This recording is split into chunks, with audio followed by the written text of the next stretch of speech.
নমস্কার। কটুকথার আজকের সিরিজে ডগেস ভাইয়ের পাঠশালায় আপনাদেরকে স্বাগতম। আজকে ভিডিওর শুরুতেই আমি আপনাদেরকে একটা ভিডিও ক্লিপ দেখাবো।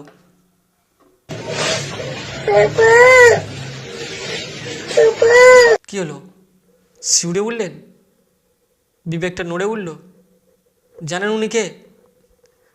উনি হলেন আমাদের দেশের শহীদ আমজাদ আলী খাঁ। আমজাদ আলী খাঁ ছিলেন Jammu and Kashmir special operation গ্রুপের একজন সদস্য, জম্মু কাশ্মীর পুলিশের একজন বীর যোদ্ধা, যিনি রিসেন্ট জম্মু কাশ্মীরে লুকিয়ে থাকা জৈশ-ই মোহাম্মদের কিছু জঙ্গিদের দমন করতে গিয়ে তার সর্বোচ্চ বলিদান দিয়েছে আমাদের দেশের জন্য। কিন্তু তার ওই 1 বছরের বাচ্চা মেয়েটা কিন্তু জানে না যে তার বাবার কোনো দিন ফিরবে না। সবথেকে অবাক কোথায় হয়ে জানেন আমরা?